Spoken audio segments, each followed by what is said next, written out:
Aaron, California, baby. Let's go. In the flesh. How you doing today, man? Fantastic, man. How are you?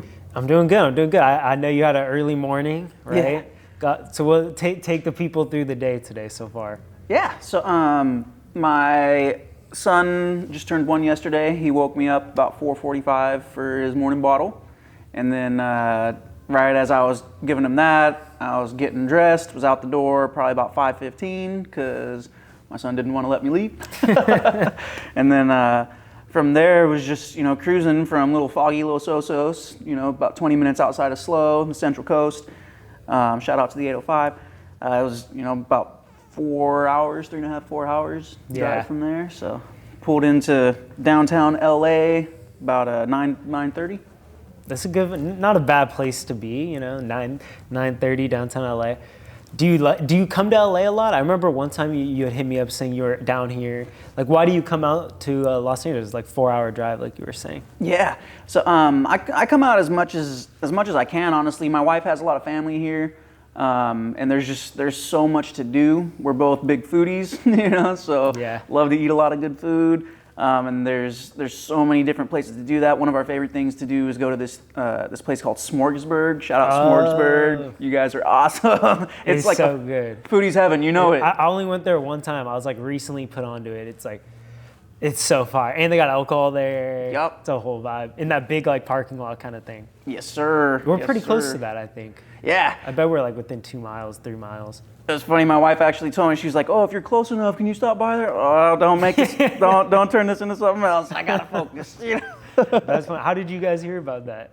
Smorgasburg? Yeah. Well, like I said, my wife's got family around here, okay. So her cousin Emerald, hi Emerald, she told us about it, and we just got super excited and decided to come check it out. My wife, honestly, I think that she might have actually seen it online, maybe even before her cousin co-signed it, but I think that last nudge is just what got us out here. Yeah, so fire, too fire. Fuck yeah. So you were born and raised in Los Osos? No, so I was born in Vallejo, in the Bay Area, home of Mac Dre, E40, where we go dumb, you know what it is. I was born out there, lived there until I was about 13, and then I moved to Sacramento. I lived in West Sac for a little over a year, and then got sent to San Luis Obispo County when I was 16. I lived there pretty much ever since. I moved back to Vallejo for 1 year, moved back to SLO, moved to Montana for 1 year, Red Lodge, Montana. That's actually where I got my stage name. And then I moved back after a year there, and then most recently moved to Florida for a year, and then moved back to California at the beginning of 2022. Okay. My son was actually born in Florida. So. In Florida? Which part of Florida was it? Melbourne, so just outside of Orlando, actually. Okay, right in the center, right? Yeah, so Hurricane Ian had its way with where we were. We're glad to have been here for sure. Yeah. Big prayers to everybody affected by Hurricane Ian for sure. So how did you get your stage name of Aaron California while you were in Montana? Yeah, so my government name, my real last name is Castorena. I'm Mexican. Not a lot of Mexican people in Red Lodge, Montana. And, on top of that, just my style of dress and the way that I carry myself is very much California, and so. Probably not a lot of like scalp tattoos, I'm guessing, out in Montana. Nah, not as many as there are cowboy hats and shit kickers, you know what I'm saying? Yeah. And so, I moved there for a year. I walked into a bar, was gonna go and meet with my cousin, and literally, as soon as I walked in, the bartender threw ice at me and was like, "What are you wearing?" And they were like all talking a bunch of stuff about the fact that I dressed and looked like I came from California. So they all started calling me California. And of course I told them at that point, yes, I am from California. So then it stuck even more. And then as time went on and they started to learn my name, they're like, "How do you say your last name? We can't pronounce your last name." And I was like, "It's Castorena. And they're like, "California, it's close enough." So they just called me Aaron California. And I felt like it fit. Previous to that, I used to go by the stage name of Voodoo, and I don't know, I felt like there was just a lot of things that I was associated with back then, a lot of drinking and stuff that I don't associate with anymore, so it felt more natural to go by something closer to my real name, and something representative of California, West Coast, where it's at. Yeah. Was it like VU, like VU or VUOO? VOO. VOO. So that's what a lot of people call me out and about and stuff. A lot of people still know me as Vu. Yeah. So it's been like how many years now under Aaron California? Like Oh shit. Actually about 10 years now. 10 years? Yeah. So 2013 was when I came back to California from Montana. So just under 10 years it's been here in California, but people still remember Kid Vu. So shouts to everybody who was there back in the day, the Z Club, you know, those old school shows back in Slow. You know what was good. Do you know who Robert California is? I do not. No, you never heard that? No, sir. Have you ever seen? You must not watch The Office then, probably. I do a little bit. I recognized your hoodie earlier, Shroot Farms. Okay, yeah, my little sister loves The Office. My wife does not like the humor in it at all. She doesn't get it. She feels like it's kind of awkward. So I don't watch it a lot at home just because I don't want to, you know, subject her to it. But Yeah. Well, there's like one character on it. His name's Robert California. And so Right. the first time I ever saw your name, that's what I thought of, and I was like, "It's a cool name, cool name." And it just, I don't know, it works like just from my end, like typing it out and like posting it, and just the way it's presented just on your Spotify, like it just reads good. The name Aaron goes well. Like not every name would work with California, but Aaron works with it. Thank you, man. I appreciate that. So you were kind of hinting at some vintage San Luis Obispo vibes, right? Like I didn't know much about the San Luis Obispo scene or anything like that till I met like some of the first people I met: Lord Sanctus, Bobby Ben Fresh, Trey Anthony, Fi Emoji, and they introduced me kind of just to this crowd. But it's really like the new active crowd, I think, and really Yeah. even just one tiny sector of it. Like I know there's so much stuff, Word Sauce, and course. we met Endless later on, and all these people. But like you were, when you were going under Kid Vu, what kind of stuff were you getting into and doing in that Central Coast music scene? Definitely. So back in that time, actually, Lord Sanctus used to go by the name Kid Official, KO the Kid Legend. Official. That's fun. 'Cause I didn't know that. That's cool. Yeah. Shout out Lord Sanctus. Might get a kick that I remember that. But yeah, those days were, like 2009, maybe even Wow. before that. It was a long time ago. So were you in like your like late teens, early 20s, like during that time? Yeah. So I was born in '89, so that was when I was in my late teens, early 20s. I moved to San Luis Obispo when I was about 16. Didn't have a lot of family around, and ended up going to a continuation school, and kind of, you know, bad crowd or bad kid, as some would label it, or whatever. Smoking weed, like 16, that vibe. That's it. So I was kicking it with a lot of cats that were like way older than me, and they would get me into the bars and stuff. And so I was like 16, 17, getting into the bar for my homies, you know, Public Defenders, 40-ounce Freaks, who were opening up for, you know, these bigger artists and stuff at the local venue there. And that's where I got introduced to a lot of these cats, and that's where I started like kind of developing a drinking problem, I guess, you know, Okay. like really kind of early Through on. like kind of your introduction into the local music scene. Exactly. And so like that's kind of what I mean when I was saying, you know, because a lot of the music that I was making at that time, you know, one of my favorite things to do at that time was to go to house parties, go to the bars, and I would just challenge everybody. If you thought that you could rhyme, I don't care if you're Dr. Seuss. If you think you can rhyme, I'm going to be that annoying kid that's going to pester you to rap battle until you just rap battle me, because I'm not going to leave you alone otherwise. You're like, dude, like, let me get in my car. I'm like, just spit a rhyme, you know, like I was that dude, you know. That reminds me of Pofsky, I'll be honest. Really? Not really, but Pofsky in high school, like everyone knew him as the kid that rapped, and there was this one famous day where he like battle rapped this kid Dippin' Narang, shout out Dippin', and like it was like, you know, like 500 people, I swear, at this thing. Like there's a video somewhere, but continue. Yes, sir. Yeah, so that's really where I kind of got like introduced to the rap scene of the 805, and you know, I mean, at least the scene that was active back then. It's changed a whole lot since then. You know, there are some people who have grown and become bigger. You know, members of the 40-ounce Freaks, you know, one of which is like touring, I think, doing his music, touring the world now. He's like in the Netherlands or Canada or something like that, you know, and there's some people who've just not continued with the music at all, you know. Yeah. I mean, life happens, you have, you know, a family, whatever, you know. Kind of like what Flip was saying, you come first, you know. I mean, you gotta take care of your family, and you know. So I mean, it's really kind of a trip. It's weird looking back. It's cool looking back to see how many people were active back then. A lot of the people I looked up to and helped kind of put me on, and then you know, the ones of which that are still here, and you know, the ones of which that aren't. You know, rest in peace. We lost a few people along the way and stuff too. You know, rest in peace to EI for sure. EI where was he out from? He was EIE. EIE, he was from San Luis Obispo. Well, out of San Luis Obispo and the public defenders. Yeah, it's been a while. It was not a recent thing, but it's still kind of shakes up the hip hop community there. Yeah. You know, a lot of us really, were very close and looked up to him, and really were kind of shaken up by his loss. So. Okay. Yeah. So something that you brought up, and like this is, I never really gave it much of a thought, honestly, but I experienced it myself, is like, even in this local scene where, we're not, maybe not the crazy biggest venues and shows and we're the craziest numbers, whatever, but we're getting together, right? People all the time, and like partying and having a good time, sometimes just in the studio, whatever it may be, milk room shows, whatever. And like, you can just like, before you know it, you've drank in a good amount of time. Like, definitely being involved with underground introduced me to the opportunity to just be like, it's normal to just be drinking all the time. Like, do you think that that's something that maybe like younger people coming up in the local 805 scene maybe experience, that like it's not really talked about much? Oh yes, absolutely. I think that there's a whole lot to talk about on that subject. I mean, one of the really unfortunate truths of it is that, alcohol in particular is so socially acceptable. Of all the various different mind-altering substances that there are out there, you got weed, you got Molly, alcohol, what have you.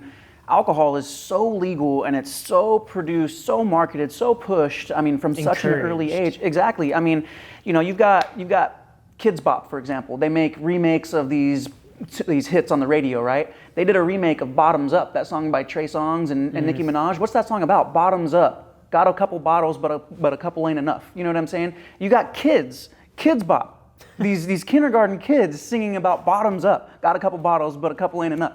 You know what I'm saying? So what is this teaching them? This is teaching them that it's desirable, it's flashy, it's cool. We want to grow up to drink, you know what I'm saying? And so then they end up doing that way too young, before their bodies can really handle it, before they know responsibility. And then a lot of times they get advice from people who don't have their best interests in heart. You've got the person who's 10 years older than them telling them, oh, hey, you're hungover and you're puking, you're probably going to get in trouble, which is going to get me in trouble. So, hey, have a couple more shots, hair of the dog. You can't be hungover if you're drunk. And then that starts this cycle, because then they don't want to get caught up for providing you with alcohol. Next thing you know, it's 10 years later, you woke up, you've been blacked out drunk for God knows how long, and made all these mistakes. And it's like, what was I chasing? The idea of being cool? Well, how cool am I now? I can't get a job. I can't pay my rent. I'm going to be living with my parents or homeless. It's crazy. It's unfortunate. And I've seen this happen so many times. Like, the homeless crisis is crazy. There's so many kids on the street, like kids, and anybody in my mind that's like under 25 for the most part is still considered, it's acceptable for you to be a kid at that point, like nobody expects you to still trying things out, Exactly. Nobody expects you to have your life figured out by 25. But again, it's sad, and it strikes such a chord with me because I was in that group too, and I release a new song the first of every month. The song that I released in March of this year was about my battle with addiction and about getting sober, because it would have killed me if I didn't stop, the rate that I was going. And I feel like that's something that not enough people talk about. And of everybody who's got the attention of the so-called public, of all these artists and influencers and so on, there's not enough of them who really take the time to talk about this and to say, like, it's okay to not drink. You don't have to drink, and don't kill yourself to try to be cool, because everybody's going to be there when you pop that bottle of Cristal. Everybody's going to be there to take that shot of Patron with you, but not everybody's going to be there to hold up your casket when you're gone. You know what I'm saying? And there's more people than I care to admit that I've lost to alcohol, and it's just, there's enough. There's been more than enough. Yeah, like that's something that I really try to do this year, and I didn't really do it to perfection by any means, but going into 2022, I really wanted to, like, just because I'm doing an underground thing doesn't mean you need to be drinking. Like, I used to, when I would do interviews, like, think, oh, I always need to have just even like a Truly, maybe a shot before, because it just loosens you out, whatever. Yeah. But you don't want to rely on that stuff, and it gets out of hand quick when you just start depending on it. Totally. And honestly, I've just grown to a point where I I mean, I quit drinking almost 4 years ago now. It'll be 4 years in March. You haven't had one sip? Not one, not a single one. On my Wow. 30th birthday. And that was the thing too, is that I've tried quitting before, but it was always, in my mind, I was like, I'm giving something up. And it was usually for other people or for other reasons. But this time, I feel like the reason that it stuck was because just the way I looked at it like that was my gift to myself for my 30th birthday, was the gift of sobriety, you know, and the gift of a healthier life, you know. And so because of that, I feel like it's given me a better chance at success. And that's why I've been able, I think, in part, big part of the reason why I've been able to stay away from it. But not a single drop. Nothing at all. Was it just alcohol that you felt like you had a problem with? Was there like other substances? No, definitely other things too. Alcohol was the gateway, you know, because there was a lot of things that I would not even consider touching if I wasn't drunk, you know, but then get me a few shots deep and suddenly, you know. Consequences lessen. That's it. That's it. Well, good for you. 4 years sober. Yeah. And so I want to go back to something that you had touched on. This is something that was really interesting to me when we first ever did anything together, which was in this magazine, actually. I want to bring this up. But that one song, 1 month thing. Yes, sir. Which is really awesome just from my perspective, right? As somebody who's like really into local music and wants to see new stuff all the time, it's hard for people to drop consistently. That's for sure. You know, it costs money. It costs money. We all know. But the 1 month, one song thing is a great idea, and you've been consistent with it. So how long have you been doing it for? A little over 2 years now. A little over 2 years straight of that? Yes, sir. Almost 3 years now, actually. You know. Wow. I forgot it's already November. And so what was this most recent one that you dropped? So this month's song, so it's the first of every month. This month's song is called Stay. It's a very personal song. It's a lot different than some of my previous ones. Like last month I had one, last month's song was called Zombies. It was more like Halloween themed. Cool like cover art too. Thank you. You know, kind of like acid rap, really dark, creepy sounding. Kind of try to make it sound like Korn or something, you know, like the old like metal band. This month is a lot softer, more melodic, a lot more personal. It's a song about, you know, having problems with addiction and then realizing that I wanted to become a father, and so deciding, you know, I don't have to live like this anymore. I can be a better person, you know, and this is my reason why, because I want to be a father. So that's what this month's song is about. It's called Stay. It's available on all streaming platforms. I did everything 100% myself, all the guitars, the guitar solo, all the singing, you know, so really, so really you play proud of guitar as well? Yes, sir. Awesome. Is that the only other, like, do you play piano and do other things? Yes, sir. Yeah, so piano, I think I've got probably like 4 keyboards at home. Okay. Played guitar since I was like 11, so I played guitar for a long, long time. I've got too many guitars, especially according to my wife. What about, have you ever like dabbled into drums? Yes, I love to play the drums. The biggest problem though is just like noise, you know, so like a lot of times I'll try and find ways to set up like an electric drum set somewhere that won't make too much noise to bother my wife, but even that, she's telling me like, hey, you gotta put that somewhere else, you know. So right now my storage unit's just full of random musical equipment and things that I wish I could get back to sooner, but you know. Yeah. Such is life. Can't wake the baby up at 4 a.m. playing drums. I see people like the electric drums, and they have headphones, right? So it just like is literally pretty much silent, huh? For the most part, yeah, but like it's still like. Yeah, it's still a good. You know what I'm saying? Like you still hear that. So like, I mean, unless I'm like out in the garage or something, it would bother my wife. So I'm like, all right. Well, I finally found the page here I want to show. I'll probably put it up on the screen or something too. But this was a dope one. This was one of my more favorite pages in this magazine. Like, what did you think of it? Did you I shipped this out to you, and that was the first time you saw it, right? Yeah. So I'm really stoked on it, honestly. Really a big fan of that picture. That was taken the night that I had opened up for Dizzy Wright and Demrick, Marley B. I can't remember who else was there, but that was a really great night. That was at the Siren in Morro Bay. So just because of how much fun I had that night, I really like that picture. And then the way that that page is put together, like I really like the way that you guys grabbed certain colors and made that like, like the Los Osos thing is, the same color scheme as the reflection off my chain. And, I think that's just, it's really, really cool. The design, the layout, I think that was really well done. I'm pumped on it. Hell yeah, I'm glad you like it. Shout out AJ, he was the graphic designer that did that. Shout out AJ, thank you AJ. You make me look better than I do in person. Thank you. But something that I thought was cool about it is like, the Los Osos, how it's like the same font as like San Luis Obispo downtown slow like street signs. Yeah. That's like what I was thinking. Like I know it's not Los Osos is not slow, but that's like do you know what I'm saying? Yeah, I know exactly what you're talking about. Because I mean, the street signs in slow, they are like a particular font, kind of like the street signs out there. It's got that like I don't even know. It's not Spanish style, I guess. Maybe it is. Kind of, yeah. Yeah, because it's meant so. Like the reason that they do that is because of the mission downtown. So they have everything. There's a mission in slow. Mm-hmm. Oh. Yeah, the big mission downtown. It's actually if you stand outside of the milk room, if you're looking at the front door of the milk room, you're looking into it, and you look to your left. You'll look right at the mission. Oh, really? Yeah. You probably didn't notice it because you were there at night, and it was like lit up and stuff because there's like a restaurant right there too. But like literally, if you just walk down the sidewalk and don't turn, you just keep walking straight. If you're facing the milk room, turn left, just walk straight. You'll walk into the mission. That's cool. It's right there. It's like the block.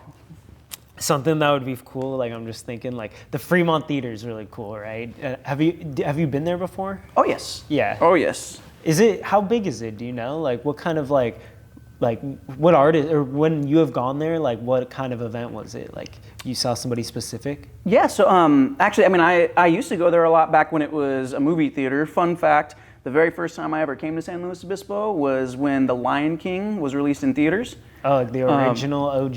Yep, I saw it at the Fremont, and there was also like a fire on the grade or something, so I ended up having to stay here for like 2 or 3 weeks with my grandpa and all this stuff. So that was the first time that I came to San Luis. So ironically enough. But yeah, no, I mean, I've gone to the Fremont for a long time, for movies, and then now they do it more for concerts and stuff. I've seen E40 there, I think twice. Okay. So it's a nice venue then. Yeah, oh yeah, it's a really nice venue. It's cool because there's like the movie theater seating, so it's like, comfortable, secure, like, designated seats and stuff if you want to do that. And then there's like a whole dance floor too if you want to go up and like, get crazy, so.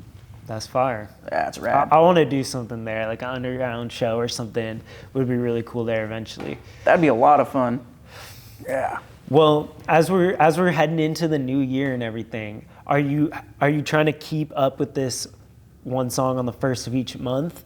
Do you think you got a project or an album in the midst that people can look out for? Yeah, so I mean, definitely keeping up with one song a month, the first of every month. I've already got pretty much all of next year already planned and like uploaded and scheduled and stuff. I don't necessarily have like an album in mind yet. I think really it kind of depends on everybody else. I mean, if people would like to hear an album from me, then I would love to start working on one.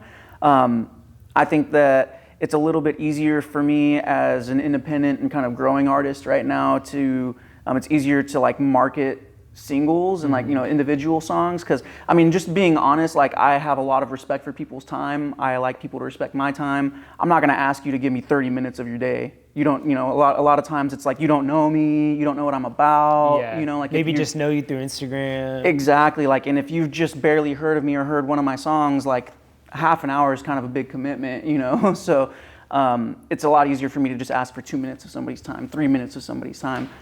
So it's a little bit, that's more like my frame of thought on it. But if people would like to hear an album from me, then yeah, I would love to. I've got a lot of different ideas in regards to that. I like the idea of like concept albums and stuff too. Yeah. So I mean, there's a lot of really fun stuff that could be done with that. My biggest thing is I just don't want to put a bunch of time and effort into something, and then be like, oh yeah, here's 5 songs, and people get 3 songs in, and they're like, all right, Yeah.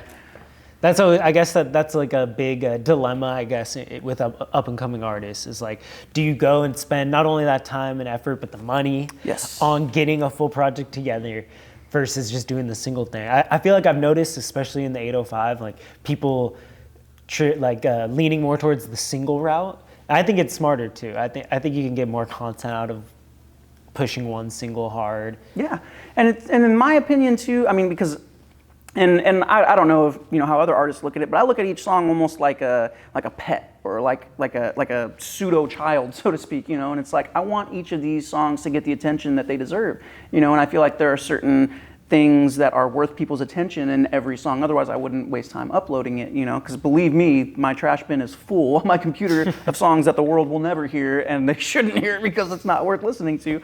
But I feel like every song that I upload has things worth listening to, and it's just easier to get that attention on those things and ask for the attention on those things one at a time instead of being like, to me, it's kind of like if you're in a room with 3 other people and all 3 of them are talking at once, you're not going to catch everything that all 3 of them are saying. You can only really interpret and analyze one conversation at a time.